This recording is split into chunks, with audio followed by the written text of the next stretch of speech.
আমার মার থেকে সাহসিকতার উৎসাহ পেয়েছিলাম, সবক পেয়েছিলাম। আর এই আমার পরিণত বয়সে যে কিছু করার সেই সেই মানে সেই বিষয়টা আমার কাছে সুস্পষ্ট হয়েছে এবং সেইভাবে আমি পরিচালিত হয়েছি। আমি প্রতিবাদী ছিলাম। আমি যখন ক্লাস 10-এ পড়ি তখন শিক্ষা আন্দোলন 1962 সালে, তখন থেকে ক্লাস 10 থেকে আমার যাত্রা শুরু। তারপরে সেই 69-এর গণ আন্দোলনে আমারও সামান্য একটু ভূমিকা ছিল। আমি তখনকার ইকবালের এখনকার জহুরুল হকের সাধারণ সম্পাদক, নির্বাচিত সাধারণ সম্পাদক হিসাবে আমারও একটু ভূমিকা ছিল। তো অনেক রাজনৈতিক নেতা সেদিন আমাদের সহযোগী ছিলেন। তারপরে তার আগে ওই যে তারপরেই তো নাকি তার আগেই তো এই যে 6 দফার আন্দোলন ইত্যাদি সবগুলো আন্দোলনের আমার সম্পৃক্ততা ছিল এবং এর মাসুল আমি দিয়েছি। আমি প্রথম মাসুল দেই, আমি শিক্ষক হই, ঢাকা বিশ্ববিদ্যালয়ের শিক্ষক হই। আমি প্রথম মাসুল দেই যে আমার পাসপোর্ট করতে গিয়ে আমি মাসুল দেই যে আমি যখন আমাকে পাসপোর্ট দেওয়া হয়নি, কারণ আমাকে ওই ডিবি অফিসে গিয়েছিলাম, আমাকে এত মোটা ফাইল দেখিয়েছিল তখনই। সুশাসন, সুদৃঢ় আর্থিক ভিত্তি, সুচিন্তা, সবার জন্য সিটি ব্যাংকই ভরসা।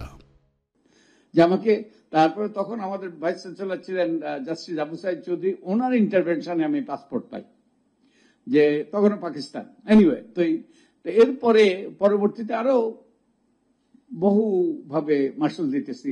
এবং এই যে আমি বহু বছর বিদেশে ছিলাম, আমি লেখাপড়া করেছি, আমি অধ্যাপনা করেছি, আমি মার্কিন এই যে নাসাতে কাজ করেছি এবং আমি চলে এসেছি আজ থেকে 33 বছর আগে, অনেক বছর বিচারে থাকার পর।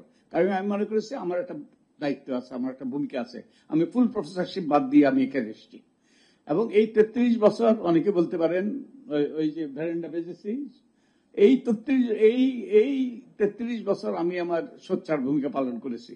আমি শুধু একা সোচ্চার ভূমিকা পালন করি নাই, আমি চেষ্টা করেছি অন্যকে সোচ্চার করতে, অন্যকে সংগঠিত করতে, অন্যের মুখে অন্যকে সাহস যোগাতে, অন্যের মুখে ভাষা দিতে।